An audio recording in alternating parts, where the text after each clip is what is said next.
Hey everyone, it's Cheryl from Tinker's Cart Art. We're here to paint the beach and hollyhock painting tonight.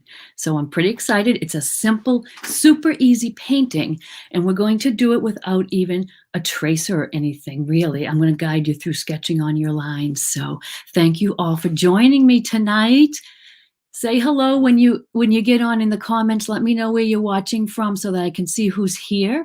And as we progress through the night, please feel free to ask questions in the comments at any time. You probably all have your supply list, but I'm going to go over the supplies as I'm using them tonight too. And again, questions, just let me know. It's really a fun painting. You guys probably have the photo of it from your email. Good. Hi, Tammy. Thanks for joining tonight. Hi, Anne. Thank you for popping in. So I'm going to start and I'm going to jump in, but if anyone needs me to slow down or show a technique, please let me know. It's pretty simple. We only need a few lines to get started on this painting. We just need a line for the sky and for where the sand is going to go. Good evening, Kathy from Rhode Island. Nice to see you here tonight. Thanks for stopping in. I appreciate you guys watching. And so I've just got a pencil right now, and I'm just going to divide my canvas up. It's not really going to be equal thirds. The skyline is going to be about here. Now remember, these are guidelines. Wherever you put your lines will work. If you're working on a square canvas or a square substrate, we can adjust that. I just happen to be working on the rectangle. This is, I believe, a 12 by 16. I've done it on 16 by 20 before, but I thought that would be a bit big to try to show you what I'm doing. I really want you to get a close-up view here. So the sand is going to be a little closer to the bottom, about here. We're not going to worry about the hollyhocks and the flowers at all. We're painting the scene completely, putting that on top afterwards. It makes it a little easier than trying to paint all around those little flowers and whatnot. Hi, Linda. Hi, Lynn. Thank you, guys. Thanks for letting me know you're here. Please, as you come on, let me know where you're watching from. And if this is if you're a beginner painter or if you painted many times, and this is a suitable painting for that. So look, we've started. I've just got 2 lines on here. I start with my sky, I work down to my water, and then to the sand. It's a little easier that way because I'm not going to put my hand in the paint as we go. I am going to just reach for one more color that I need on my palette. And if you have your primary colors, we can mix up what you need as well. Hi, Cindy from Oklahoma. Hi, Tamara. Hey, Michelle. So here's my palette. I've just got a primary red, a primary yellow, black, white, and I really like these phthalo blue and green. You don't have to have a phthalo. I just like to have you have a dark green and a dark blue, because when they mix up, they make a nice, we can use all kinds of shades. We can get very light, but we have that dark to start with. Hi, Sandy. Hey, Linda. You're my neighbor in Ashby. I'm right here in Clinton, and Sandy's right in Clinton. That's cool. So very basic colors. We can mix up a sand color if you want, but I'm going to, I have an ivory, so I'm going to just add that to my palette. So colors, I know I've told you guys I don't really have a preference. It's the craft paints, the 2 ounces. It could be the bigger bottles. I sometimes buy half gallons and I put them in these little squeeze bottles. You can also use the tube acrylics, which are nice, especially for some landscape paintings. They're nice and thick, and you can really get some palette knife work and texture in there too. But if you have just the craft paints, that works fine. You could choose a brand. I like the Deco Art, the Americana brand. I think their coverage is a little nicer, but really you could get those little 50-cent apple barrels from Walmart to get started. It's really a matter of just jumping in and painting. And so as I go, I will tell you what I'm using. But again, ask me if you have any questions. Hi, Connie. Okay, so like I said, we're going to start with the sky and work down. And it works out well because we're going to use just one big brush. And we don't even have to wash our brush from sky to water. We're just going to change the color a little bit. You can use, I like these white bristle brights, which is the curved brush.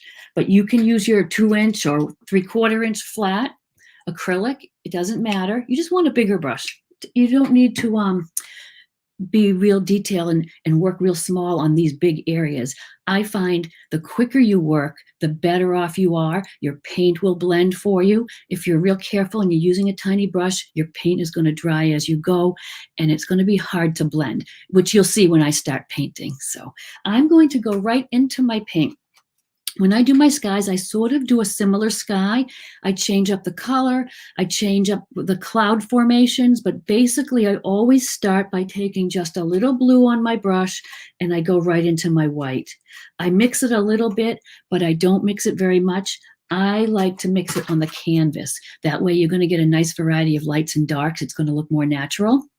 And a good way on these wrapped, I use the gallery wrapped canvases. So I start on my edge, because that way, if I don't like the blue, it doesn't matter, I can adjust it. But I just start on my edge. That way I get a feel for if it's too light or too dark, and then on the fly, I adjust it. So I'm just now doing my edge here real quick. I like to do the edge as I go, just to finish it off. That's not any sort of a rule. You could always go at the end and do your edge if you wish. But I just like to put the color on the edge rather than right on the front in case it's really too dark.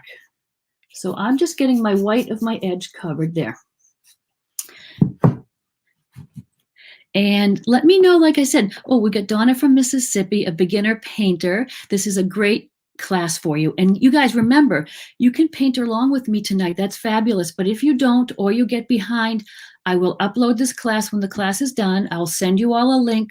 It's on YouTube Live right now and Facebook.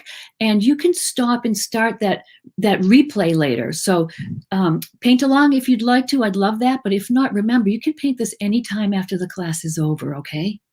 Okay, so I'm going to go and do my sky now. This sky has a really big white cloud.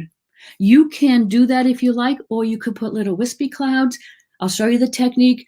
Please, you don't have to go along with exactly what I'm doing. The most fun is when you actually change it up and add things and make it your own painting. So I'm going to just do again what I did. A little blue. I like that shade. I just mix it in with a little white. When I paint my sky, I start in one corner and I do these little kind of Xy strokes. Can you see I'm sort of doing this? It's not imperative that you do a little Xy stroke. You could do a circle-y stroke. You just don't want to go back and forth, and it'll look like you've painted a wall. You want to have some texture to it. The acrylic paints, I find, are a little transparent. So if you have this textured paint on there and there's some light areas and dark, it really works well because it doesn't matter if the paint's a little transparent. It just looks natural. I like to, as I go, change up the blue. So if I know my cloud is going to be in here somewhere, I don't wash my brush. I just take just the white though, and I start working that in. Now, you can see how very faint that is. That's what I want. I want to build up my white clouds from very faint, slowly, and getting a nice white highlight here and there. I don't want to paint a blue sky and then add a white cloud on top because it'll look like you did that. It'll look pasted on the sky. I would like to just build it up slowly. Hi, Shelby. Facebook Live would not make clicks, so I just got YouTube. Okay, cool. This is the first time I'm streaming live to YouTube, so it's all new. All the techie stuff is a little new to me, and I'm trying to get it all down. I'm offering lots of free classes, and there's free classes on YouTube because I really want to get it down so that it works well and the techie stuff works. So I would love your feedback on anything like that too. Okay, so I'm going to continue with just white on my brush. And I'm just going to, with the little Xy strokes, just very lightly paint that on. And can you see that it's almost blending by itself without even doing much? And you can do that, like I said, if you just want little wispy clouds here and there, you just do your light areas where you want them. I go and I take just the dark blue sometimes, because if I want a darker sky in a certain spot. And can you see why I say to work fairly quick is because you have time now to blend all those blues together. And it's fun. It's fun to take bits of paint and just slap it on the canvas and just have a blast with it. This is all about having fun. This is all about bringing joy. And you don't want to be struggling and not enjoying the process. Believe me, when the painting is done, you can tell if the painter enjoyed the process or if it was really difficult and stressful. We don't want stress. We have enough of that stress in our life right now, right? So can you see the dark I'm adding? It's random. I'm just putting it here and there. I may not even have it look like the painting that I'm copying. Just like every one of your paintings is going to look different than mine, my painting is going to look different than mine because I couldn't possibly paint it the exact same, nor would I want to. It's not an assembly line kind of thing. Can you see the fun lights and darks I'm getting? It looks a little rough, but because we're working quickly, I'll show you my dry brush technique to get that a little more blended. Now, of course, if you like the look of the rough, you can leave that too. Look at your painting as you go and decide if you like it. I'm doing a pretty straight line across here for the horizon. It's not perfect, but it's fine because we can straighten that line with the ocean color if we need to. I'm going to go back in just with a little bit white there, just to keep the sky interesting. So now I have covered the entire sky with a blue of some sort. To dry brush is, to blend is what I like to use that dry brush technique. I usually have a paper towel in my hand. I'm not washing the brush. I don't want to get a lot of water on there. I just want to dry the brush off. And with that dry brush now, with a light, like feathery stroke, you can sort of blend those colors together a little bit. Can you see how that's just finessing it a little bit? And as you go, you're going to have to keep drying it off because the technique requires the brush to be dry. If it's picked up a lot of paint as you're blending, then you've lost that dry brush. So play around with this technique a little bit. Get your blue paint on your sky, add a little white in as you go, play around, see what you come up with. And remember, it's acrylic paint. If you don't like it, we will paint you could paint the whole sky afterwards over. You don't have to live with that if you're not happy. That's what's great about the acrylic. We can fix it as we go, or at the end you could go back and just paint it. If you ever got a piece of your painting that you don't like, it's a darker color and you don't know how to fix it, you could certainly take white or gesso, paint right over it and start from that white base again. So that's another little trick. Again, as you guys jump on, say hello, tell me where you're from. I'd love to see who's here. We had some people last time from Hawaii and Puerto Rico, and it's so interesting to see. I try to work the time so that here on the East Coast where I am, it's 7. It's on the later side, but most of the other time zones are a little earlier, so I did that on purpose. I would love some feedback, though. What times are good? What days are good for you guys if you have particular times that are better or not for you to paint? Okay, so my sky is on. It's pretty blended. It is drying. It's feeling a little sticky to me. It's a good time now to go in and start brightening up where we might want clouds. So I, again, just dry my brush off on a paper towel. And I'm going to take my palette again. I'm taking just a little white. Now, I don't want to take this big brush load of white and put it on my painting. I want just a little bit at a time. So look, I'm taking off most of that white that I put on. And I'm going to just, where I want the brighter clouds, can you see? I'm just going in with similar strokes, but just with a little more white. It's a little more, a little brighter there. It is blending with the blue still, so I am going to have to go and let that dry a little bit and then add my real highlights. But where I might want them, I'm just going to put them on. It's almost like a guide. This is going to tell us where afterwards we're going to go on and brighten them up. I do sometimes keep a hairdryer or a heat gun handy if I want to dry it really quick so that I can move on. But it's so noisy. I don't want to put that on and make you have to listen to that. So what I do is sometimes just jump around the painting a little bit. So I might jump down to the water, and then when this is dry, we'll come back up and finesse our clouds a little more. And I'm just randomly putting them on there. Like I said, it's going to be a little different than the sample, but I think that's a good way to show you some different techniques. Sometimes you get the little brush hairs on there. You just pick them off. So there, basically the sky is done. We're going to go back, like I said, in a minute and kind of brighten those up. Who else do we have here?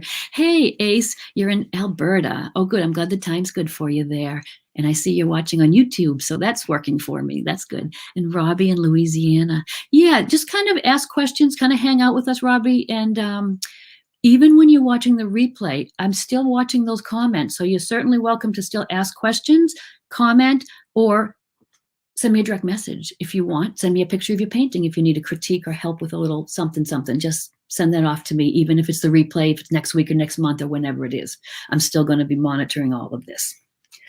Okay, so for my ocean water, I really love these dark green and dark blue mixed. I know it's a little shiny on the camera there, but I just pull a little of that aside. I'm gonna just get another fancy palette out here, my plastic plate there.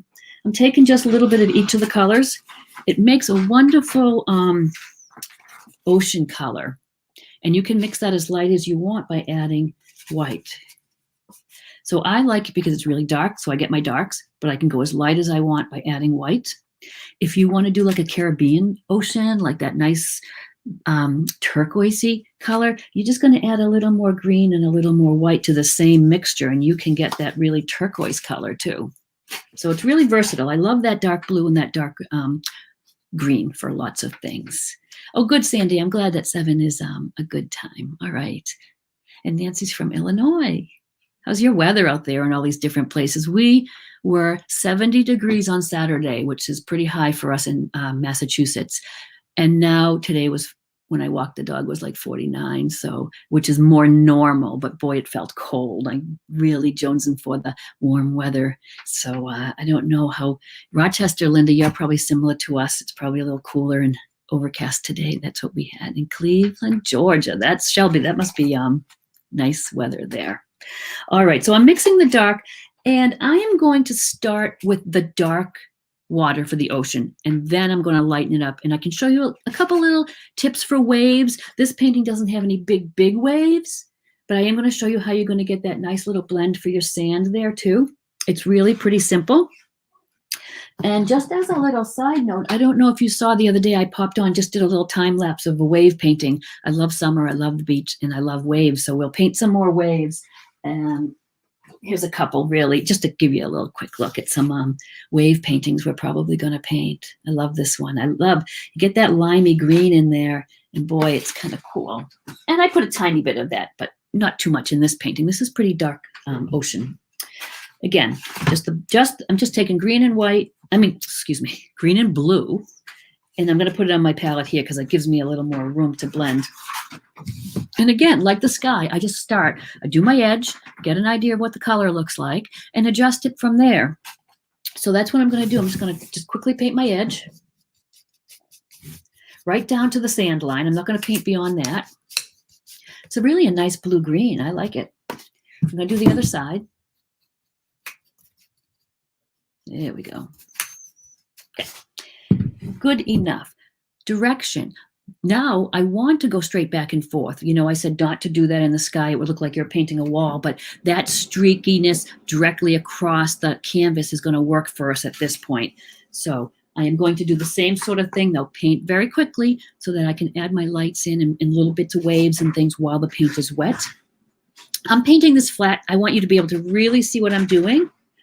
You could, of course, be painting it on an easel, whatever's comfortable for you. I am painting like this just so you can get a nice bird's eye view of what I'm doing here. I do have to pick it up and turn it upside down and this way and that sometimes. Like I want to get this line a little straighter here, so that's why I'm just kind of, whatever works for you, I'm just picking it up and using it at an angle just so I can get that line across the horizon. And now again, you can see I'm going right back and forth. Again, feel free to take little bits of green and little bits of blue, different on your brush each time, because you can see, isn't it more natural when you have, it's a little greener here, a little lighter, it's a little darker here. It's just more natural looking than mixing up the whole shade, that's the color I want, and then painting the whole ocean in it. You want it to be light and dark. Hey, Valerie, Val from Florida. I have lots of family in Florida. I do get down there quite a bit. I love the beaches down there too. In Ontario. Hey, Carol, you're up above us there. I'm in New England, so I'm in Massachusetts. I mentioned that. And it's always fascinating for me to see where everybody's from. Okay, so you're doing your darks. Now you can every now and then take a tiny bit of white if you want to. But again, remember how I take the white but dab it off? I don't want a big glob of white. I want just a little bit. And you can work that in. You know, when you look out at the ocean, you get those little lighter areas. You can do that there. I would always rather add little bits of paint and build it up than have too much and have to wipe it off. Hey, Linda. Upper New York. You look at a few New Yorkers here.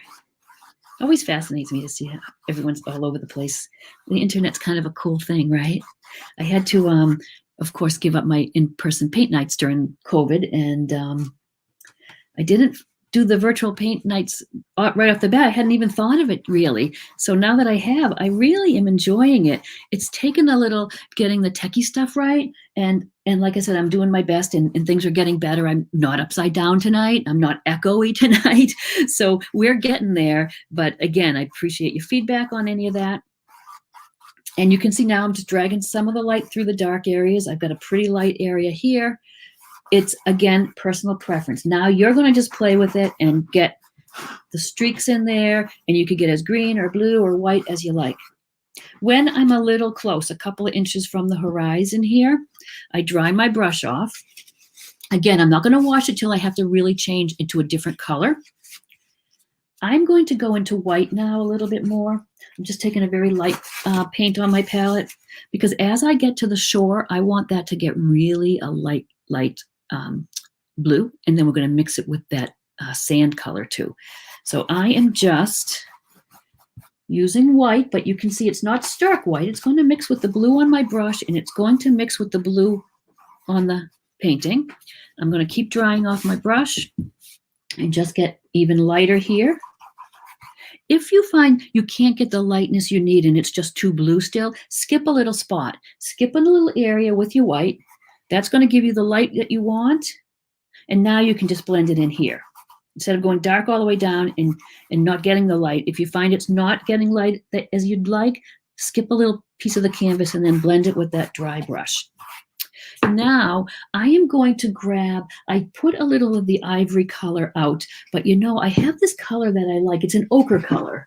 And like I said, if you guys are mixing paints, let me know and I can help you with the mix, with the yellow and the white and that sort of thing. But I really like this yellow ochre color and an ivory. I use these colors a lot. They're mixable, but I do use them a lot, so I keep them handy.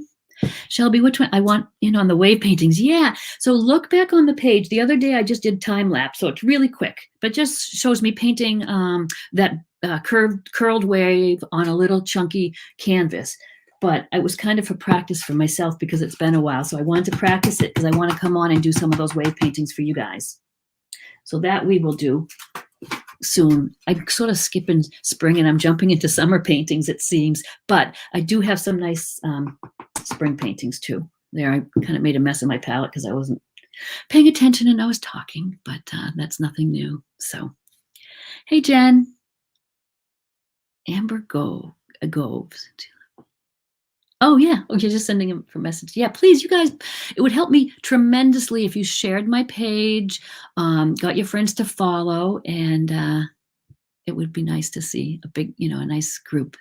I'm going to be doing it. Some of you might have signed. Well, I didn't put the sign up yet, but you might have gotten my email. I want to try some Zoom paintings. I have a local museum and I'm doing a Zoom class for them. So I sort of want to practice. I mean, I've done lots of Zoom meetings and Zoom family things, but as far as the painting, I want to try it because I kind of like the idea of being able to, you guys be on here too and have some feedback and we could go back and forth. So if you would like to join me on that test one, I'm going to do it as a test and to see how it goes. Just let me know in the comments or send me a message or something, and I will get a date for that pretty soon. Okay, so because this is a little wet here still, I want to kind of blend the sand color in. I don't want to use this brush now that has the blue on it because we're going to get, it will not let us blend as nice. So I'm just going to go a same kind of brush, or like I said, any brush that you have, your square or a bristle. I'm going to take my ivory color here and a little bit of white. And this is where I'm going to skip a little spot. Again, remember I skipped a little spot. I didn't go right into the paint. I skipped a little spot. I know that's ivory. I'm going to tint it a little bit with the gold so that you can see it better on the camera. I've gone across. I've left a little line. And that is because I want to be able to dry off my brush now and sort of blend that into the ocean color. And this little area where the water is coming up on the sand takes a little bit of back and forth. So we're basically blending it a little bit now, but then I'm going to go back with the watercolor on top a little bit and the sand into it. And then you eventually get that nice little blend area there. So I'm still going to use my brush with the blue on it. I'm going to go light though. I'm going just with the white. And see, now I'm blending it into the sand color, into the ivory, goldy color. Don't be super duper worried about your sides and how they're blended here, because those hollyhocks are going to go right over. So I mostly worry about the center area that we're going to see. I did lighten it up a bit. I mean, put a little gold in there for you guys to see it, but it's a little too gold. So now I'm taking just the white, and I'm almost using this brush and my white as a blender. I take off the extra paint as I go and take little bits of fresh paint. And can you see now it's starting to look like the sand colors going up into the ocean, the watercolors coming down into the sand. If you notice at the ocean, when that sand is covered a little bit by the water, it's just almost a vague little line. But again, you have little bits of ripples and little bits of waves. And so what I do to do the wave bits that are out here on the ocean and down here, let's see, Linda, you made a mistake.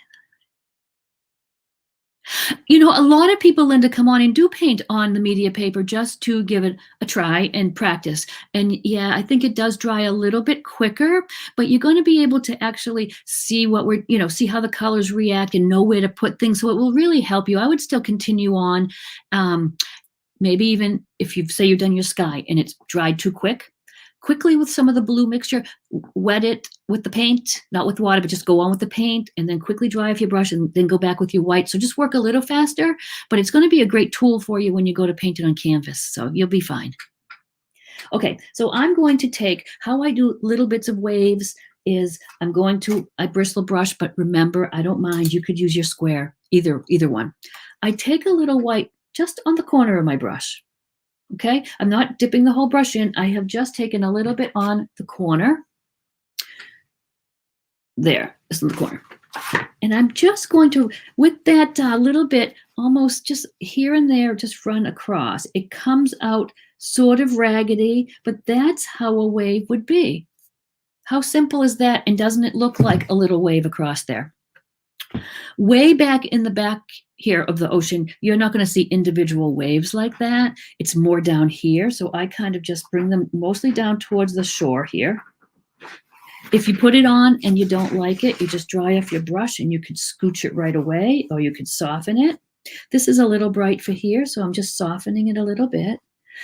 And you can still have your light areas back here, but you just don't want to have them standing out as bright as that. You could go back here with a little light, but see how I'm using that dry brush? And I don't know if you can almost hear it as I'm doing it. I'm putting it on, it's a little heavier, but I am just brushing it right in. So it's just really soft in the background. Again, any way you want. This little light area is kind of bothering me a little bit, so I'm just going to scooch in some of the darker paint under it. These are all things that as you go and as you look at your painting, you will see you might want to change something if you like it or not. And a great tip is if you think you have something, you don't know what's bothering you, something's not right, hold up your painting in front of a mirror or take a photograph of it, and you'll be amazed at how, oh my goodness, what was bothering you has just jumped out at you. So it's it's a pretty good tool to either photograph it, just in front of a mirror, just hold it, and you can kind of see. I want a little bit of brighter waves coming onto the sand area here, so I'm just going to do that.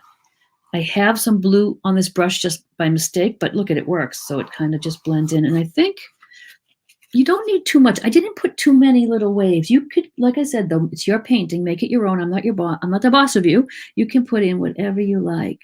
But I wanted to show you that pretty simple technique for ocean. It's off in the background. The showy part of this painting is going to be your hollyhocks. So this is just sort of off in the background.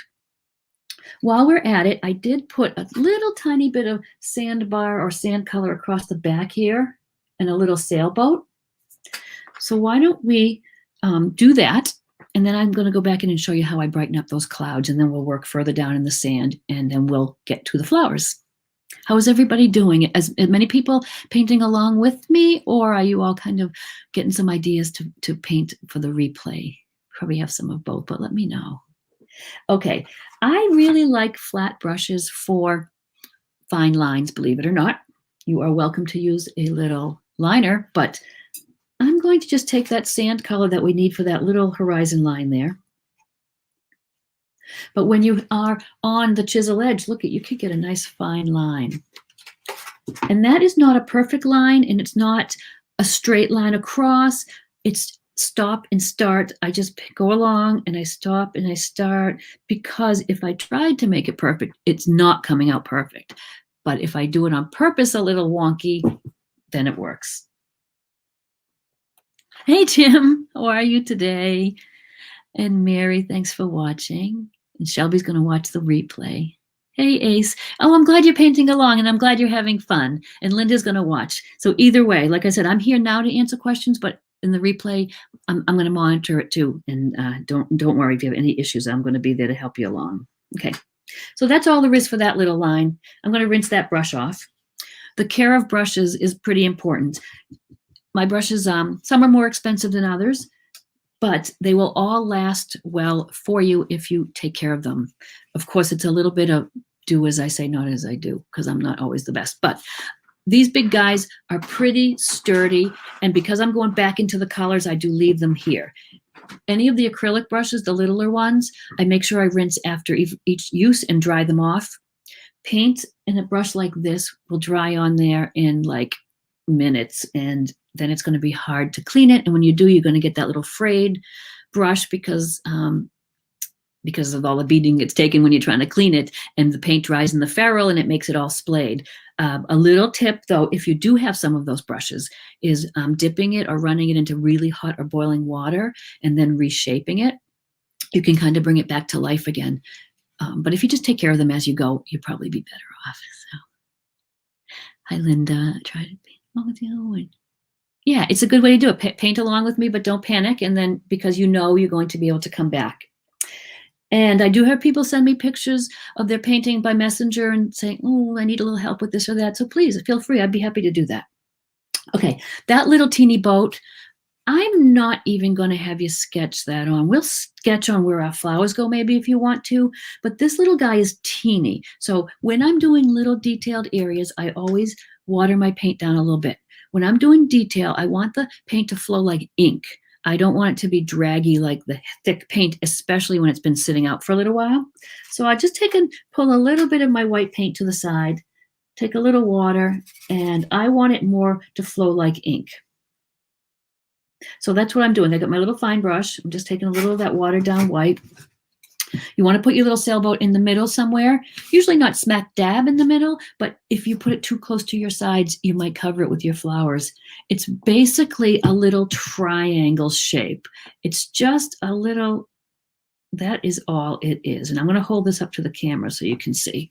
It's just like a little triangle, like a little shark fin kind of a shape. And then I'm going to just mix a few colors together on my palette to get kind of a browny black. Some of that gold. If you mix a few colors together, you're going to get a brown. And it's just the little boat. And what I do is I just go, and I'm going to try to do it right here for you. I just go underneath it, straight across, and I pull it up a little bit. It's kind of dark and it blends.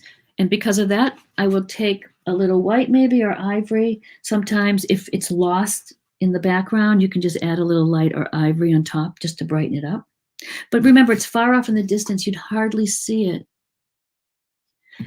And if you wanted to, a little bit of that thinned down white, very lightly, just kind of where the boat is sitting, just kind of just a little bit, like a little wave there. I don't on my sample, but while we did this in paint class all the time, we added a little red flag because I don't know, it just is kind of cute. I just take a little red. It's nothing but a little dab of paint. Oops, sorry. There it is. I still have an issue with where the camera is and where the phone is and where the painting is. So that is all you need to do for that little boat. Pretty simple, right? Hi, Valerie. Took a picture to help. Yeah, you know what I meant to mention, and I'll mention it in my supply list from now on, is to maybe print out or save a copy on your phone so that you have it to work with. So a little tip, and a lot of people didn't realize, if you're on your phone, an iPhone anyway, you know how you're using a picture as a resource, and every time you look away, the screen's gone back again. You can go into your settings on your iPhone and go under the display settings, and when it has that lock, or I forget what it's exactly called, but it gives you a choice of minutes, like never, 30 seconds, 2 minutes or whatever to go back to that. While you're painting, put never, and it will stay locked on your picture. Just remember when you're done painting to take that off because it will use up your battery by having that picture on the screen all the time. But it's kind of handy when I'm using my phone as a resource. I will lock the screen so that it will stay with the picture there. Okay, so I'm dying to show you the clouds because that is so much fun. Now that that is dry here, I am going to grab another brush because my brush has paint on it. This is another brush. I like, if you have a chance to pick up like just maybe like an 8 or something of these white bristle brushes, they're great for blending and doing landscape work. Again, like I said, you can use your flats and that's great, but they're softer. I just like the texture I can get sometimes with these rougher bristles. So again, what did I say about clouds? We're going to do them very lightly and then build them up. So I'm going to take just a little bit of white. Again, take most of it off. I'd rather almost go onto the canvas and have you not even see the cloud and say, oh, I had to get a little more paint than a big glob. And in this particular painting, I went pretty heavy. That's pretty heavy for the clouds. I don't generally go that heavy.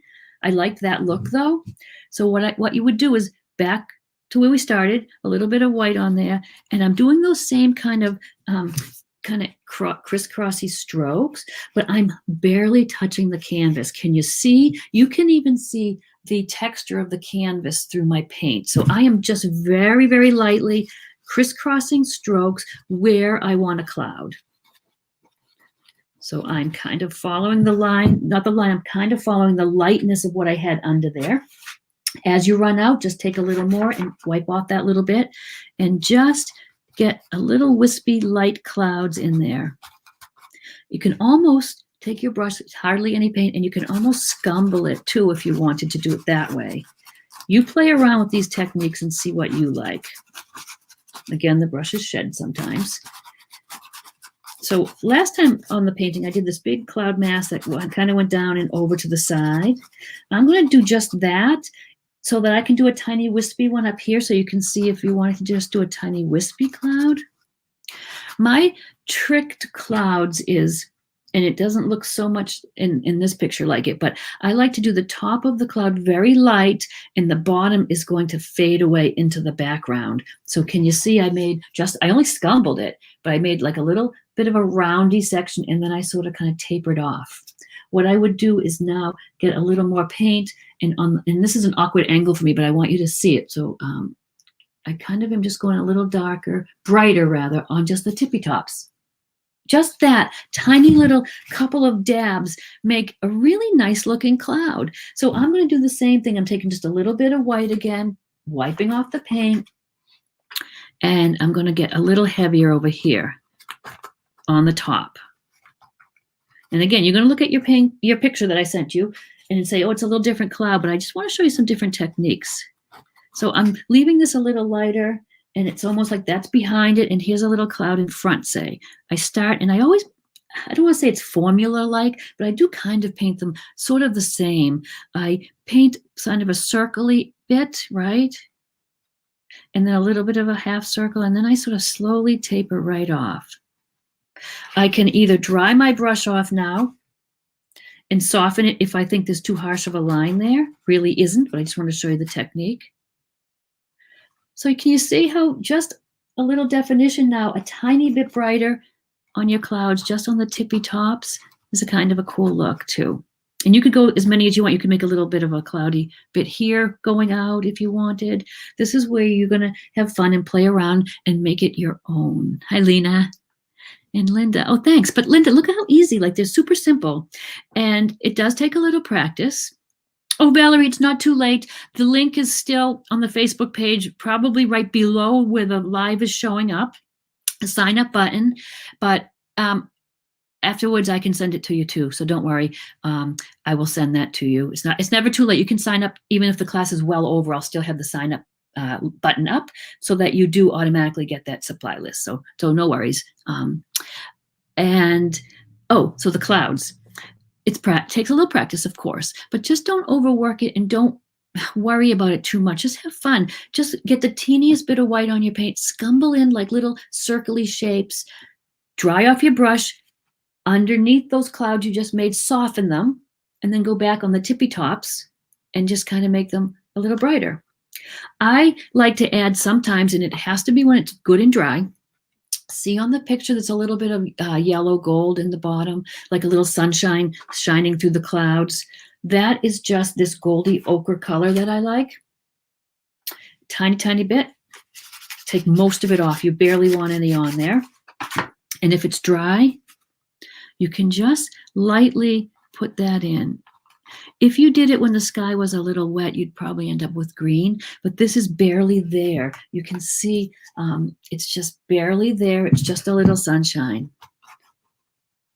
And I don't always put that in there, but sometimes I do. And this is nice. It kind of complements the color that we're using in the sand. So, so do you think, doesn't it look kind of easy? This is not a hard painting, right, you guys? You think you'll do well with it. I can't wait to see your paintings. Afterwards, we'll start a post to put all your paintings on. And if you look back through the feed, some of the other paintings we did, it's so much fun to see everybody's versions of the paintings. It's really a blast. All right. Sky's pretty well done. Water's done. We just want to paint in the sand down here. And like I said, because the hollyhocks are going to cover here, we're not going to work very hard at what it's going to look like. We're going to I'm going to mostly take my ivory color. And again, just like I do everything else, I work just mixing the paint on my brush, a little bit of white, a little bit of ivory, maybe a little bit of gold. I'm just randomly grabbing it.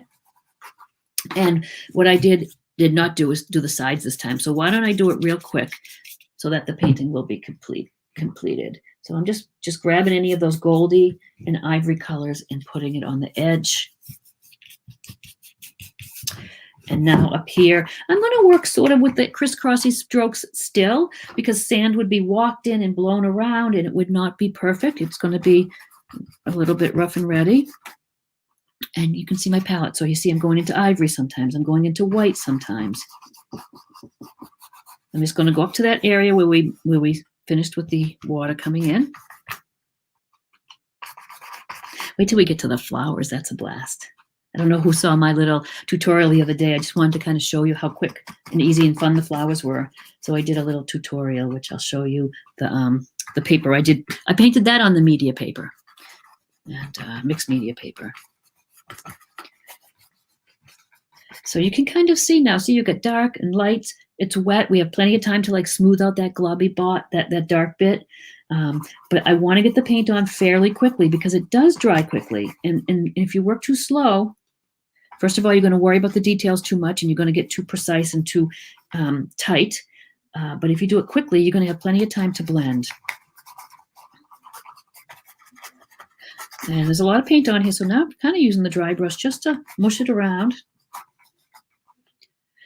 It's funny how on the camera, to my eyes right here, this doesn't look very dark, but on the camera, it really looks a little dark. So I'm going to soften that.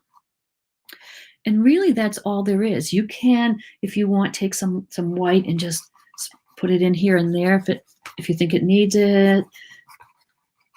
But basically, we just are going to see the middle bit. So let's just leave that the way it is. We have to let it dry to put our flowers on. So it's a good time if you have any questions and anything you want to chat about, we can do that while we let this dry. I'm going to wash out my brushes now. I'm going to be a good doobie. Take care of my brushes. You can also use a soap. Sometimes I just use the dish soap. They also make special brush soaps to wash them out with if you want to give them a good cleaning afterwards. But I want to rinse them out at least now. And I have a lot of brushes handy because I don't like to paint with a brush that's got water in it. I like the paint to be pretty opaque. And if I have water in my brush, it's more watercolor-y, which there are techniques that I do use sometimes for that. Actually, we could, if we wanted to make this a little more, the water coming up on the sand a little more, when it dries, I can show you. I do use like a little bit of a watery paint and just kind of what looks like watercolor right on top there if we think that needs it. Oh, thanks, Connie. Sometimes I wonder if I'm putting people to sleep. I don't know if I should be a little bit more on, but I don't know. Anyway, you have snow-capped mountains. Okay, so I'll have to take a look at those, Linda, later. You'll have to put a picture. Tamara, hi. Oh, really? That's kind of cool, Southie, because you know my other business, Tinker's Cart, is an Irish import store. So you will be familiar with all the Irish things, I think, being in Southie. I think I did some Irish festivals. You guys had it in Dorchester, maybe, or Southie. I used to be there on the street selling my Irish wares. Anyways, so here's this little quick little tutorial I did the other day. You'll see it on the page. I just wanted to come on quickly to alleviate anyone's fears of how difficult it might be to paint those flowers, but they are pretty easy. So it will be fun to paint those. Yeah, I bet I would love to be there. Be so close to the city. That's really cool. It's completely unaffordable now at the pricing. Just even tiny little apartments are through the roof, but it's so nice to be near the city. Yeah. Okay, this is drying. I'll give you a little idea of what we're going to do. I made a big mess with my palettes. I just am all over the place. And so we're going to mix a very dark green. You might be able to see it on here a little better. So I do everything with a really, really dark green first, and then I lighten up as we go. Same with the flowers. They're almost like a black, maroon, dark color. And then as you lighten up, the colors pop a little more. If we started with just a pink, say, and we want to make our flower, build up our flower, we'd have only a few choices. We could get a little lighter pink and then white, and it wouldn't have as much dimension if we had some of that really dark behind. You don't always see that dark when we're done, but you might see little glimpses of it. So it's kind of nice to, on most things, I start pretty dark and I go lighter from there.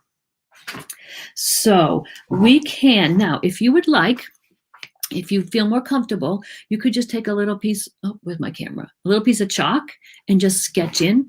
I just do like some lines.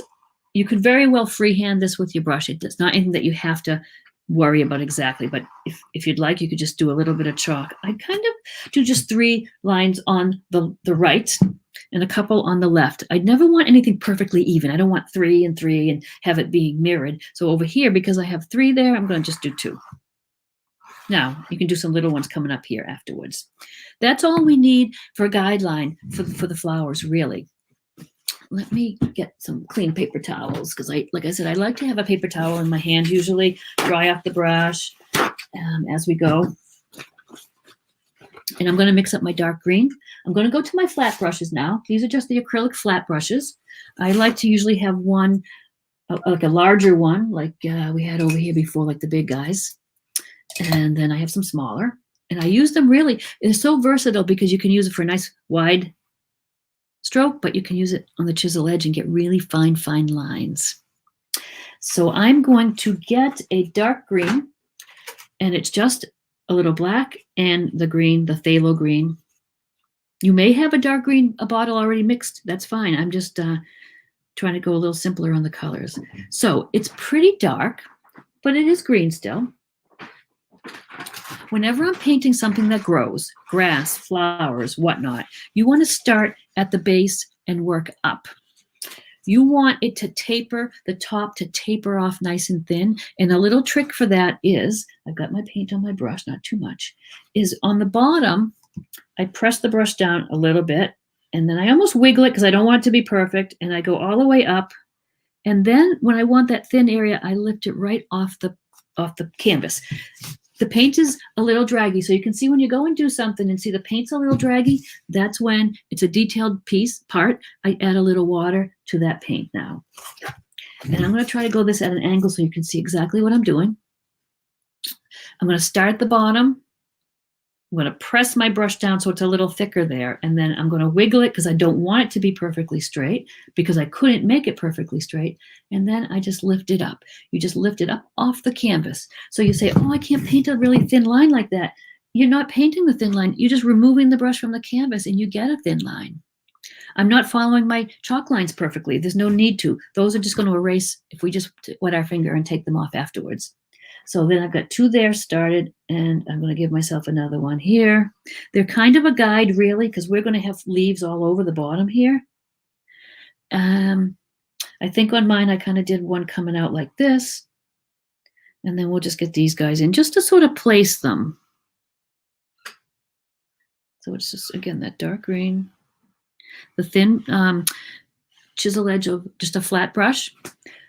I'm showing you how I do things. And by no means do you have to do it exactly that way. There's so many ways to do things. So don't think, oh, I did it wrong. There's no wrong and there's no right. You could very well have used your nice long liner brush or a thin detail brush. It doesn't matter.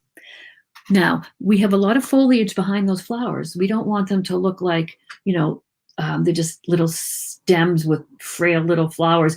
It's a nice little shrubby thing almost, and then it's going to turn into these nice thin branches. So for this part, it's pretty simple. I'm not going to even worry too much. I'm going to just do this.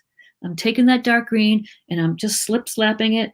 I'm leaving a little sand showing through if you want to here and there. And it's going to be heavier on the bottom, right? So we're just going to do this. We're not going to worry about the leaf shape so much yet. We just want to cover that. This is a painting we've done lots of times at paint night. It's really always been popular, and lots of times people just buy the sample after. So it's kind of nice. It's a really nice painting. You'll love it for yourself, but it will be great as a gift even. People would love to have a nice beach painting by you. Okay. So this is going to be sturdy enough for these branches to come out of. We'll do a little one there. Now, to get a leaf shape, because as we move up, we're going to make them look more like leaves, of course. And it's a little trick, and I'm going to just show it to you in the dark green paint to start. And it doesn't have to be in a big wide square. If you might be more comfortable sometimes with a smaller square or your round. I'm going to show you all three as we go, just so you get an idea. When you want to make a leaf shape, I'm just loading my brush up, and I'm loading my brush up a little heavier than before I was telling you to wipe your paint off, but this is more detail. So now I'm really getting a good brush full of that dark green. So to make a leaf shape, and this again is a little practice, but it's kind of like the one stroke painting, but we're just going to use one color. You just want to press and pull and twist. So I'm going to try to get the right angle. So I'm just taking the flat brush flat on, pressing a little bit, twisting the brush and pulling it off the paper, and you can get a really nice leaf shape. You could get tiny leaf shapes, and it's not like I'm doing much. I'm pushing the brush down and lifting it up, pushing it down, lifting it up. So now I'm going to get some leaf shapes on here in the dark, because we're going to go back and we're going to go lighter on top. And you can, on these little big clumps that we made, go to the end and make some. And again, this is something you might want to practice. You could just take your paper plate, your styrofoam plate, and practice. So it's just pressing and pulling, press and pull. And when we get up even a little further, we can add some yellow leaves and some lime green leaves. But while I have you, and we're not really doing it here, but I'd love to show you how we can do these one stroke leaves. If you take just a little green on your brush, and I would use brown usually if I'm doing like a bright green leaf, but I'm going to use a little black and just a little white. So I've loaded my brush with green, and just on each corner of my brush, I've got black and white. And if you just press and wiggle and pull, look, you can have a leaf that has your green, a dark edge, and a light edge just in one stroke. This is a different sort of thing, and I'm going to do some classes in the one stroke painting, and I'll put those together. I know I've been promising, but it's a fun way to paint flowers. We don't really need to do it on this painting, but I wanted to show you since we're just hanging out painting. Okay, so back to my dark green. And we're just going to, add some leaves here and there. They don't have to all be in a perfect line. Some could go down, some could go up. The more random, the better. The only trick I would do, I would have you keep in mind is as you get to the top of these guys, they're going to get smaller. So you're going to have bigger leaves at the bottom, and then they're going to, of course, get smaller as you go up. And this is just the first go round. We're going to go on top of them with some brighter greens. And if you're like, some of my little stems have dried a little light, I might go and darken them up here and there. If they're hard to see and if you've lost them, you can always go over them a tiny bit and here and there. And then the leaves. There's going to be little flowers up the stems, and then on the top there'd be kind of little buds, which are pretty easy. I'll show you how to do those. And it's random. You don't have to worry about looking at the picture and following along. Just make little leaves. Some of them are attached to the stem. Some of them are floating. There. So get the idea? It's kind of like a vine. Hi, Lena. Do you think this? Yeah, you could. You could certainly add something down to the bottom. Sometimes people put little footprints, or you could take, I take the dark gold and I water it down, and you could do like a little heart with initials. On this painting, you wouldn't want a big beach chair right here. It wouldn't really fit, but you could do some little ones closer down to the water. I do have a few paintings that are beach chairs, if you could get ideas from them. So if you were on the Facebook page and went to the photo section in the photo albums, the album that's titled Paint Night Paintings will have pictures in there of some Adirondack chairs painted. I also just created a website. It's not finished yet, but it is up. It's Tinker's Cart Art. And I do have that section there with the paintings too. So if you want to check it out, it's not complete yet, but it is up and it does have all the paintings on it. So take a look and you could almost get an idea. Those little chairs would just be like little strokes almost. You wouldn't have to get very detailed because they're off in the distance. But that's a good idea. That's what I love about everybody putting their spin on things. Okay, so that's probably enough of the dark leaves. I want to let it dry a tiny bit because my lighter leaves, I don't want to drag that dark paint into them. So let's let that dry a second. And in the meantime, either with your finger, if the paint is dry, or a paintbrush, you can always get rid of, I would let it dry, but get rid of your little chalk lines, which can be done anytime. I'm just obsessive about it and just want to get them up there. So, okay. Now, the lighter shade of green. Oh, and what I was going to say, if you wanted to, if you're more comfortable, I was going to show you, this is the smaller square. It's the same technique. If you're more comfortable with a littler brush, you just do the same technique. You can also do the technique with a round. I'm going to load the brush with the paint, right? And I will show you on the canvas a little closer. When you get to the top, especially if you feel like the brush, the square is a little bit cumbersome and too big, you can certainly just, same technique, you're pressing with that round brush and then pulling it away, and see how you get a nice little pointed edge. Press and pull, press and pull. And you can do them fairly quickly. Again, like if you fuss with them too much and they're too perfect, they're not going to look natural. So, okay. Now, to mix up a nice brighter green, I just have just a primary yellow. I'm going to use that same brush. I've rinsed it off. And I'm going to take yellow and mix in with that green. And you could get some really nice shades. Look at that nice bright green. I'm going to probably go with a brighter green and then finish off maybe with a little bit of this brighter green with some white. And I don't know yet exactly if this is going to even show up on here until I try it. And if it doesn't and it sort of sinks in, then I'm going to just add more white or yellow to it just so that we can see it on there. This looks pretty bright though, so let's try it. And I'm going to do the same thing. I'm going to just do some leaf shapes down here. And can you see it? It's not showing up great. So a little trick, yellow is so transparent. A little white will add some opaqueness to it, if that's a word. And watch, you'll see how it's going to show up a little better. So now you can see it a little more on top of there. And I know that's a little away from the camera, but and I am, it is a little wet still, so I am getting a little of that dark mixed in. But can you see I'm going to just, with these leaf shapes on top of my dark area, just add some of those. So it's yellow, some of the green, maybe a little white. Unlike the dark green where we just kind of slapped it on kind of squarish, we are going to use little leaf shapes now. As they're in the front, they'd be more defined and we would see them more as leaves. And I'm just randomly doing them on the bottom here to start. And you can see it's lightening it up a little bit. And I'm still going to go and do lighter after that dries. And again, we can have little questions if you need to while we're waiting for this to dry.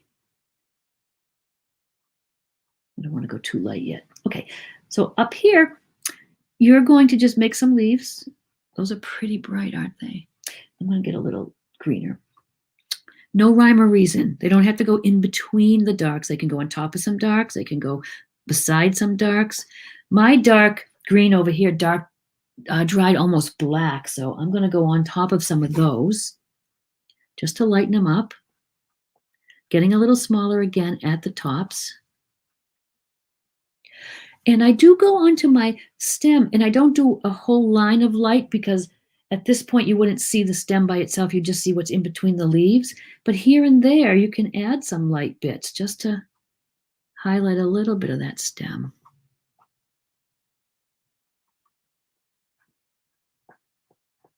And again, it's just how I paint. I go dark to light and layer, and the light things come forward.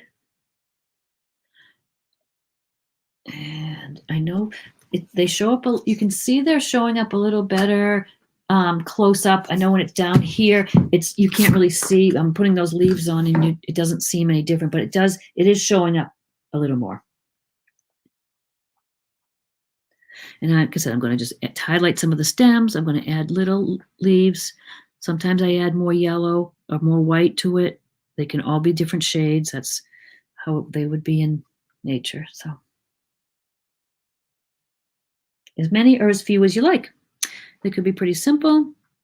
They could be lots of leaves. It's whatever you like to look at. I'm kind of going over mine here because they really are pretty dark. How are you all doing now? Are you kind of catching up and getting the gist of it?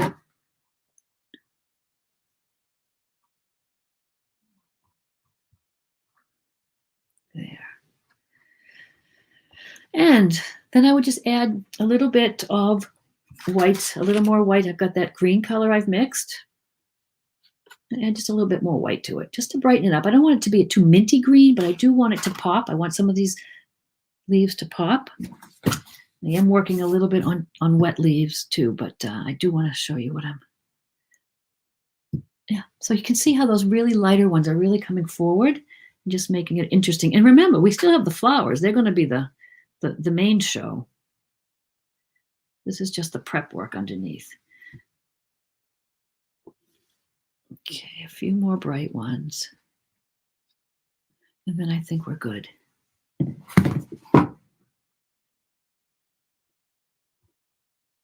There. Okay.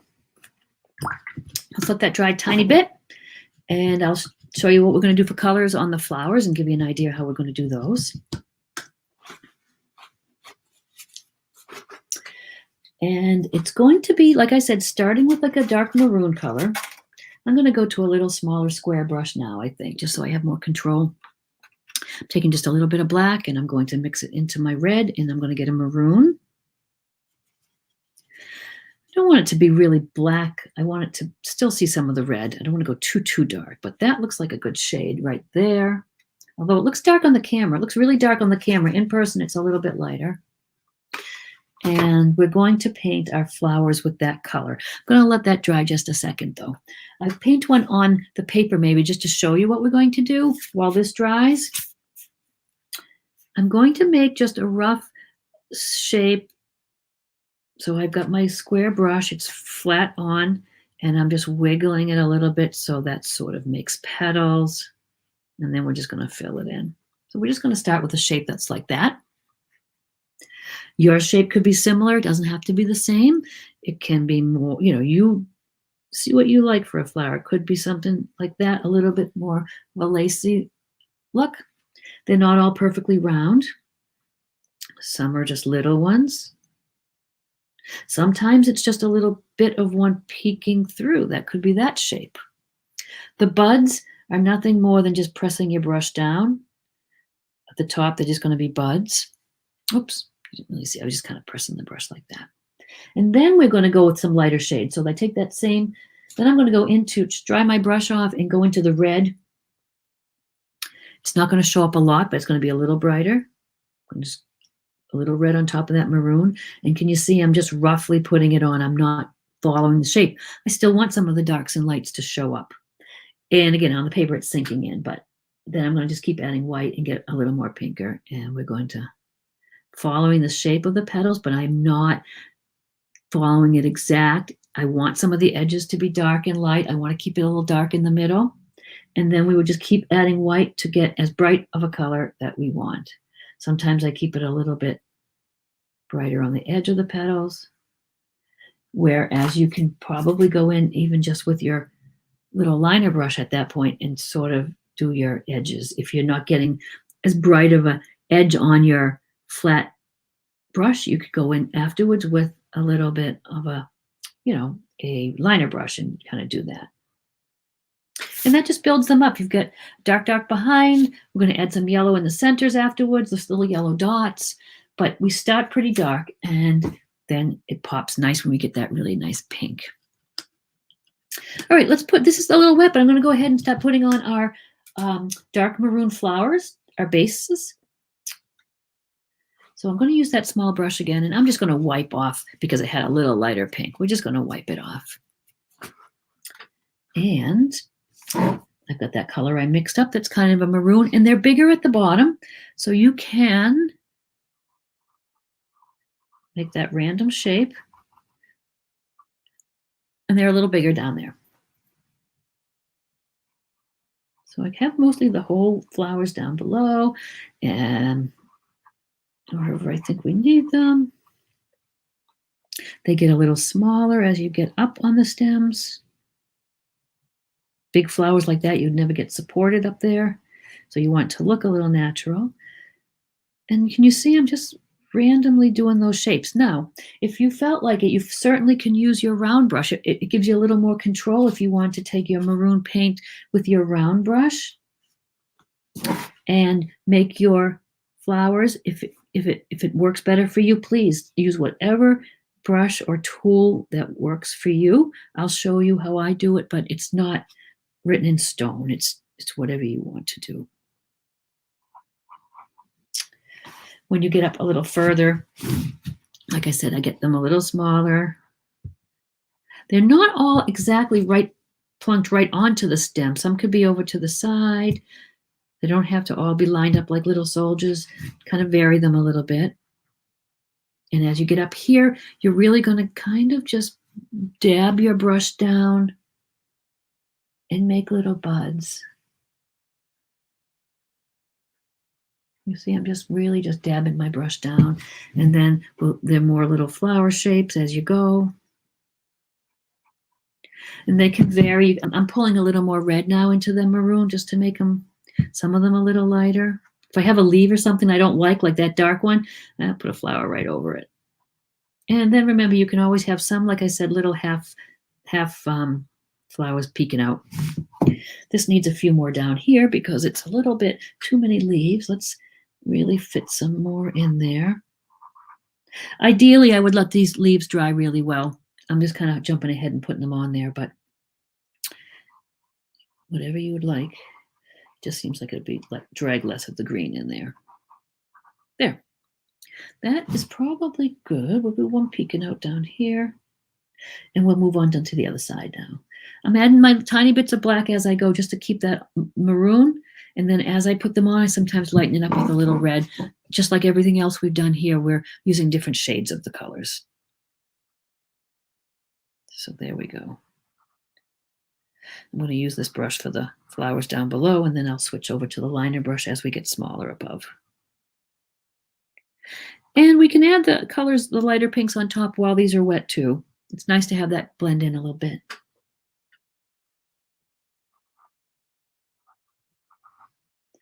And just when there's a big space, but I don't want a whole flower, that's a good place to put a little half of one sticking out there. There, I'm going to rinse that off now. Actually, I probably didn't need to because I am going to use the pink on that too, but I want to go to the smaller brush. And again, they're getting smaller, and then on the end, there's some buds. That one I didn't put buds on, but it doesn't matter.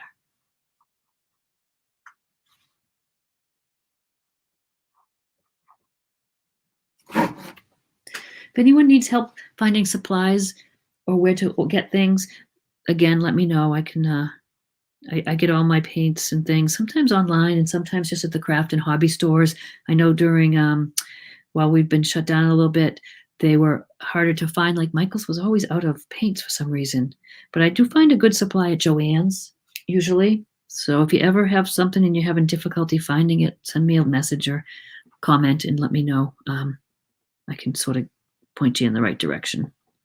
Of course, the amount of paint I have in my studio, I could outfit everyone probably because I'm always buying it and thinking I don't have it or see a color that I like and they're not that expensive. So I'm buying another jar, another bottle, and I have lots and lots of paint here.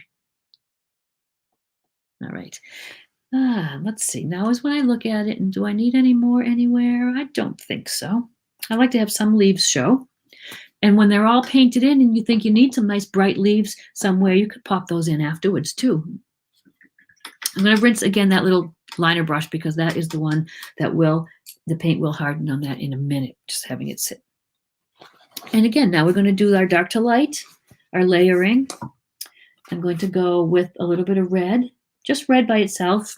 And I'm just going to dab in. You mightn't see it in some spaces, but what it's going to do is keep that paint wet. So when I go on with the lighter colors, it will blend. And it will also blend nicely if I have a pink or a white, the red will blend. So you don't see a lot of it, but I'm going to put it in. And I'm really going to try to stay, I went into the middle here by mistake, but try to stay on the outside edge, leaving a dark center. The center, we can leave a little darker. So when we dab our little yellow dots, they pop. So just kind of do your lighter colors on the edge. And I'm going to switch to my smaller brush pretty soon. So you can see how I'm kind of just going all around the edge with that red, leaving a little dark in the middle. Trying to keep my hand out of it so you can see what I'm doing. What do you think of this angle? I think it's easiest for learning for you guys to see it straight on like that rather than be behind me with an easel. I've been experimenting with all sorts of different angles and camera angles, but I think when we're doing a painting like this, it's best for it to be a little more awkward for me to paint, but I want you to be able to look right above and see exactly what I'm doing. And I will try to move it closer to the camera and share when I think it's something that you need to see close up. And my little liner brush again now, same technique, just with the red kind of around the edge. And I am hitting the edge too, and I'm going over the edge. I'm not trying to be careful and go in where I made my flower. I'm just daubing it on, and it's going to go over and around. It's not going to be exactly where I made my flower shape. And if you don't like your flower shape, this is a good time to change it a little bit if you need to. So can you see I'm just making little, almost like little C or comma strokes around the edge here of these flowers. I know it's a very subtle difference in the paint, but can you see? You can see the red a little more when I hold it up close. So it's very subtle, but I would rather have it subtle as you build up the layers than go from dark and then slap some white on top of it and call it done. It gives it so much more dimension and it looks so much more natural if you can have that slow progression of dark to light. These this element of these flowers you could use in all sorts of paintings. So it's fun here. We're putting it right on the beach, but just think you could just do a painting of just the hollyhocks would be nice. Another little tip, and I always share it, and it's kind of cool, is when your painting is done, if you just get right, take it, usually a photograph of it is best for your paintings in the shade. So if you take it outside, but in the shade, you don't want the sunlight, or an overcast day is good too. And just get right above it, take a nice shot, crop it. And then if you get those blank cards, which you can get, gosh, at Walmart or the hobby store, so it's a blank set of 25 cards usually. And you can just double side tape the picture that so you take your picture and then you have a few developed and then you double side tape right to the note cards. And they make great cards. You could just sign with a fine pencil, a technical pencil underneath, put your name or the title or both. And you have an instant card for any occasion. And your family and friends just think it's like the coolest thing. They got a little piece of your artwork. All right, so I'm going to put this red on and let it dry a second. Whoops. And then we're going to just put some lighter layers on. I'm going to go grab my charger too because my computer is kind of getting low on battery and I don't want it to go out while we're doing this. So we're going to add the red to these last few. I'm going to leave you to talk amongst yourselves for a minute. I'm going to grab my charger. Oh, good, Valerie. So it is. I think so too. If I was trying to watch someone doing a demo, I like to really see what they're doing. So let these dry for a second. I'll be right back. Post any questions or anything that you have. And I just want to make sure I plug this in for you.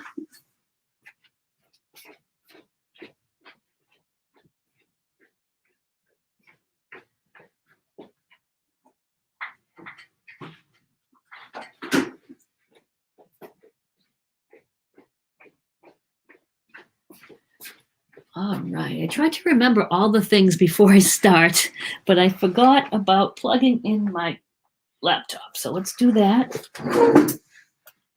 And it's so quiet here in my studio. I hope you guys have music playing or something. I love to have my music playing, but with Facebook and the royalty issues, if they hear music, they might just shut me down. So I have to just be here in the quiet.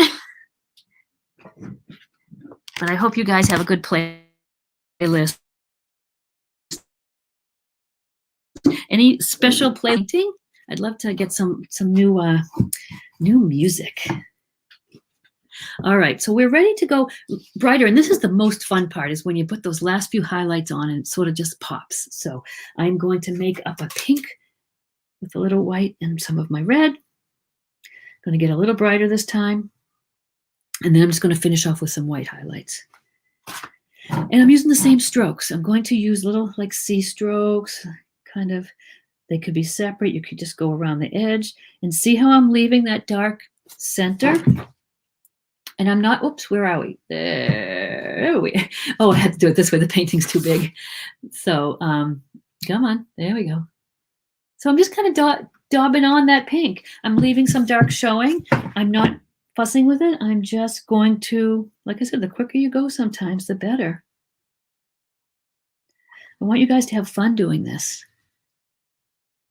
Okay. Now they're coming alive, aren't they?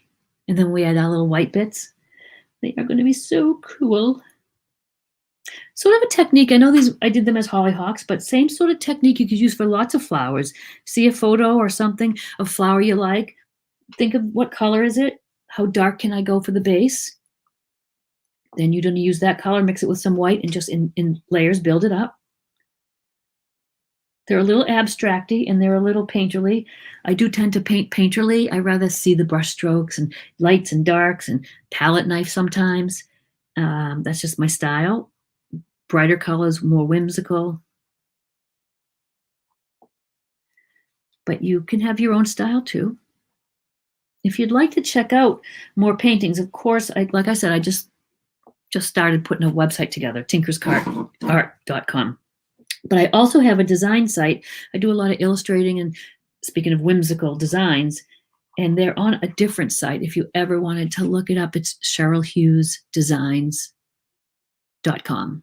That's it, CherylHughesDesigns.com. You can see some of my fun whimsical paintings, illustrations, different things like that. I'd love for you to take a look. Okay. And I think they're really, really coming alive now. What do you guys think? Oh, Valerie, you know, yeah, I'll change that. This check is getting a little bit, it is a little crazy, and I will get something that's solid color. That is, I'm looking at it now, and you're right, it's a bit much. So thank you for that suggestion, because that's what I need, is you guys to let me know what you'd like to see. Sometimes I don't even think of things, and it is a disaster anyway. So we'll get something on there that's a little easier on the eyes. So when you get to these top flowers, actually like the buds, I'm using the pink. I'm not doing anything special. I'm just dabbing them. I'm leaving a little dark showing, but I'm dabbing on top with a little light. So can you see? You can still see some of the dark, and it's just a little dab. Just as simple as that. And while I'm at it, I might as well do these guys. And then these guys, we're back to just this little circle, see little wavy strokes around their edge, leaving the dark center. There. And it's just the same pink. I'm just pulling a little bit of red and white together. And some of this paint is wet, and you can see it just drags it in, which makes even a little different look. Sometimes I stop and don't, you can just do little bits of the petals. I have no rhyme or reason. I'm just sort of adding those highlights.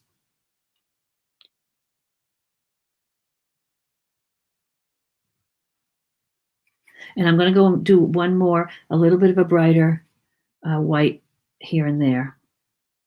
Not everywhere, but just kind of touch it here and there. If something looks a little too dark still, I'll address it then. Right now, I'm still just doing the pink. Gives it a lot of dimension when you leave those dark centers too. It really gives the flower form.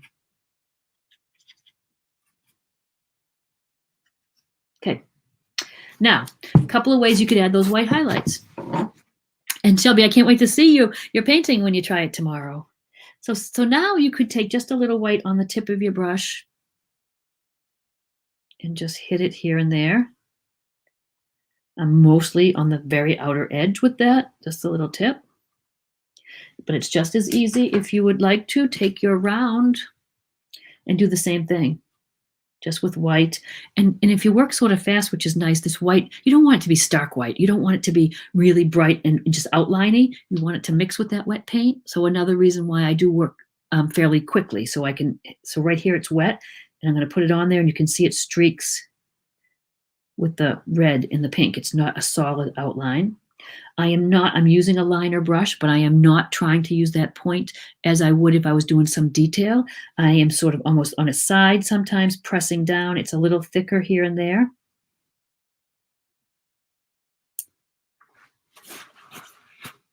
And I'm a little more comfortable with just a little bit on the edge of the brush for the bigger ones. So I'm going to use that. But like I said, you guys, whatever you're more comfortable with, you do. And I do have to reload my brush every now and then. I put it on, and I like it when it's a little brighter to start, then it fades because your pink is mixing with it. But at some point, if you're not seeing it or it's too blended, then you just add a little fresh white to your brush. And the same when we get to the little buds. They're just little dabs of that edge, of that white. And can you see by me going along a little faster and more random, it's a little more natural looking rather than if I was trying to outline it and make every petal. And I suppose if you were doing a huge, huge flower, just one flower on the canvas, naturally you'd be, a little more careful and spend a little more time on each petal. But this is not the kind of thing we're going after. So now I've just got the little white, and you're just going to dab a little bit. You've almost got 3 colors there now on your buds. You've almost got you do have your dark maroon, a little pink, and a little white highlight. And you will maybe be a little bit more comfortable with just a little brush for that, little bit. Paint is drying, so it's not mixing as much anymore. But if you find that that's ever a problem, you can just re-wet it. Just dab a little bit of pink here and there on it, and you'll get that blending ability back again. But I think it's going to be fine.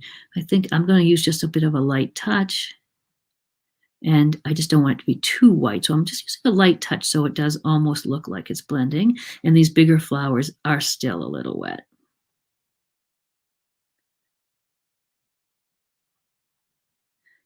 Anybody have any questions or anything? Do let me know. Hi, Janet.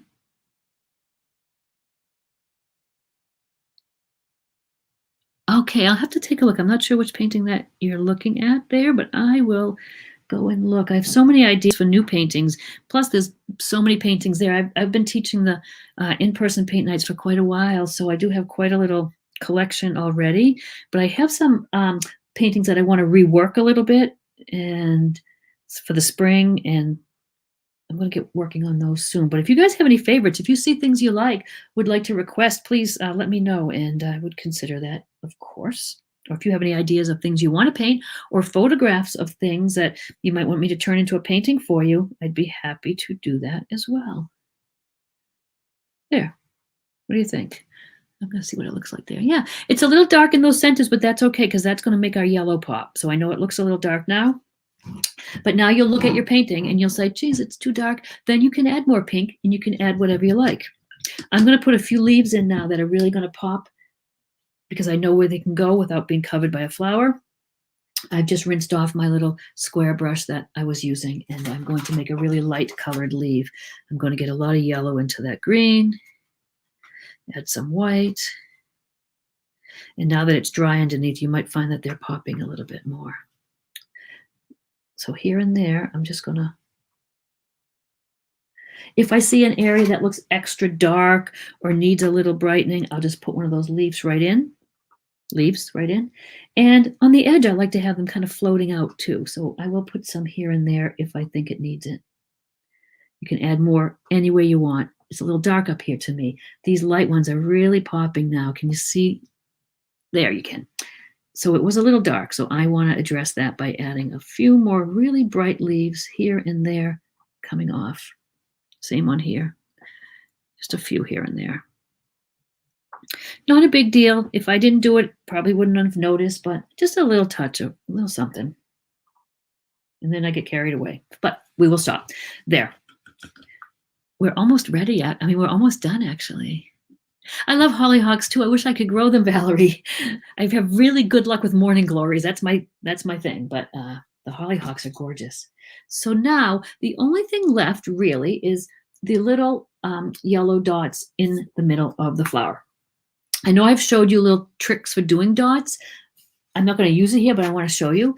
If you are trying to make like polka dots or dots, you can simply use the back end of your brush. There it is. You can just take the color, right? And you can just dot, and you get nice little dots. I just don't want the dots on these little flowers so perfect, actually. I want them to be a little bit more odd shaped, not like little perfect circles. Hi, Linda. Oh, good. I'm glad you found me too. And remember, there will be a replay, but it is always nice to be here because I love to chat back and forth, and I love to hear your comments and things. Okay, yellow's super duper transparent. If I took yellow right from here and put it on here, you'd hardly see it. It would blend right with the background. So we need to mix it with white, which is going to give it a little more opaque look. Just getting my nice primary yellow, mixing it with some white, because I really want those little yellow dots to pop. And so now I've got a nice light yellow there. I'm going to glob it right on my brush. And I'm not worried here about having tiny bits. I'm getting a good bit of paint on the brush there. And I'm simply going to just daub randomly in the middle of the hollyhocks. Where is it? There. So you do have to reload your brush pretty often because you're going to use up the paint on that brush. So let's see if I can do it really kind of close for you. And it's so easy. It's just dot, dot, dot, dot, dot in the middle. I am not worrying about making them into a perfect circle. I'm not worrying about hitting the lighter edges or just keeping it in the middle. They're just, and see how those really just brighten it up. And you can see them from a distance. They really are there. And I just mix it up as I go if I need to get more paint. It's just a good bit of white in with your yellow, and you're just going to dot them away. Here's where I don't want to put my hand in my paint. Usually everything I own has paint on the cuff or on the sleeve. I'm trying to be careful, but it doesn't much matter. And we're just going to do that. So if anyone does not follow me already, please follow me on Facebook, on YouTube.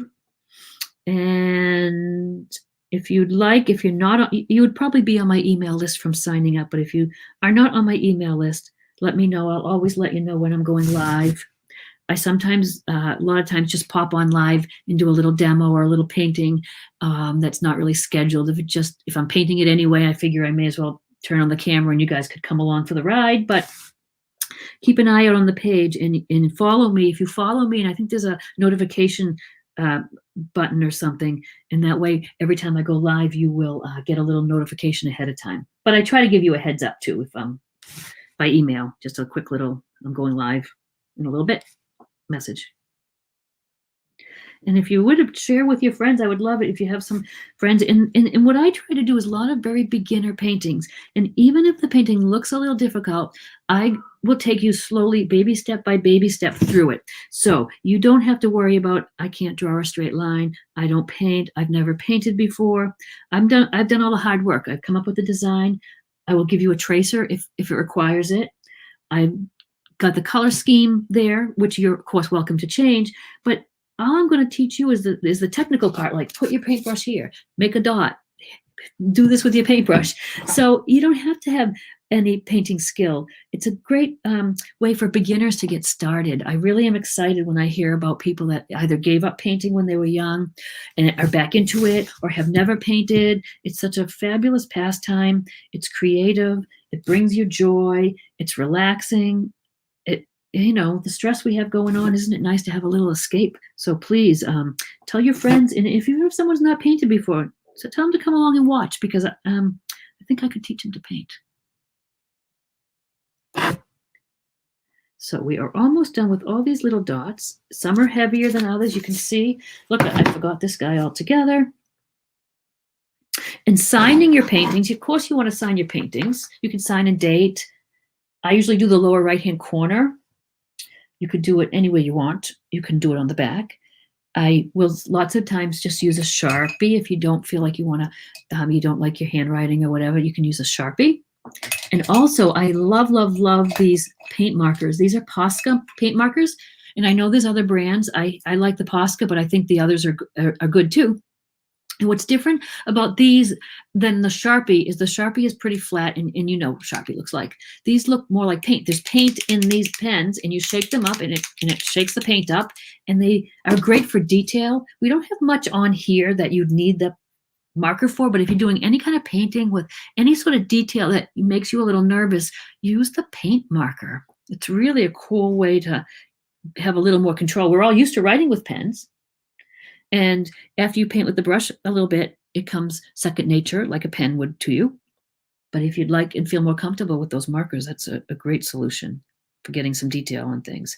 And they're great for, like, if you like to paint the rocks, do the mandalas, all sorts of projects. Those markers are a lot of fun, and they're really not that expensive. I have them in all colors, but you would probably mostly just use white and black if you want to pick up a few. All right, I think I hit all, oops, I did not. I thought I hit all my little flowers. I've got one right here. So let me rinse that brush off, and we are done with our painting. And you can see how you could change up the colors. If you wanted to put really light pink, you could add some really light ones. You could change up the colors. I like the depth I get with these darks, but feel free to do whatever you like. You could put a different boat, no boat. You could put a little something in the sand. If you'd like to, I'll show you that little technique in case you want to write something in the sand, just for the heck of it. It's more of that watercolor technique I was telling you a little bit about. So I'm taking this Goldie color, and I'm really got a lot of water there. Look, I'll put it on this plate so you can see. I have, see how thin the paint is now? I thin it out really a lot. This is what we've done in some of the beach paintings where we did writing in the sand. You could just do, like, you know, if you want to do something, you know, a little heart or whatever. It's very, very watery. Where are we? Where is that? So when it dries, it's going to even be a little lighter. And when you put it on, you can even take just plain water on your brush and soften it, the edges, so it looks a little more like it's in the sand. You could put initials in there. You could do footsteps like that if you'd like.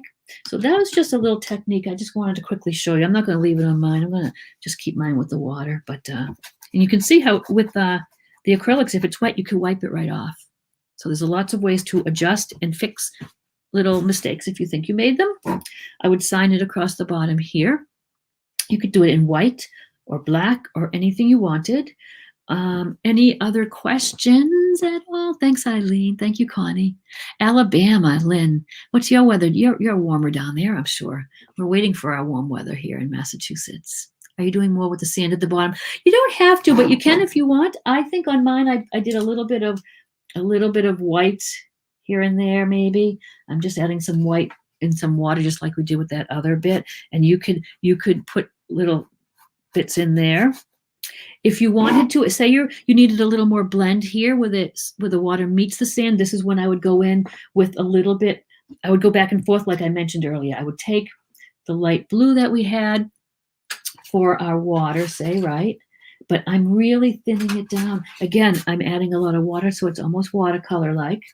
And I just streak it on, and I bring it right up. And that's really showing up. But again, when it dries, and it's that much water in the paint, and it dries a little lighter, but I bring a little of that up onto the sand, right?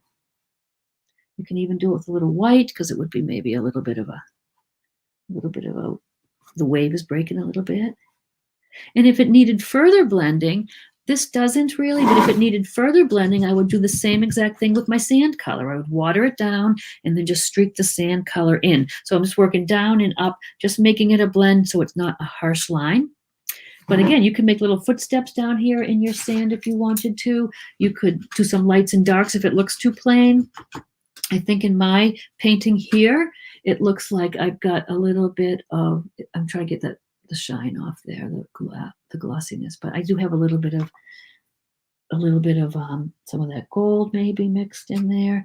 You can go down into your sand now and, you know, do whatever you like with blending. It's dry underneath, but this is a case where you'd go on top and you would like re-wet areas, and you can do whatever you like. You could almost do a shadow around the bottom here if you thought it needed it. But you can go in and add some highlights and play around with it, because as you can see, if it's wet and you don't like it, you can wipe it off. And if it's dry, you can just paint over it a little bit. But I think that's good there. I think I'm going to leave that a little bit. Now I've started, see what happens, and now I'll be going back and forth with it. But yeah, anyway. British Columbia. Oh, I bet it is beautiful. Nice. All right. So that's it for tonight. I thank you guys all for watching with me. I appreciate it. And I hope your paintings all come out gorgeous, and I hope you share them with me. I'm going to start that post probably tomorrow, and you can add your paintings to it. And any questions, like I said, anytime, add them in here. And until next time, I'll post some more painting classes up. But until next time, and enjoy your artwork and being creative. It was great to be with you guys tonight. Thank you so much, and I will see you next time. Bye.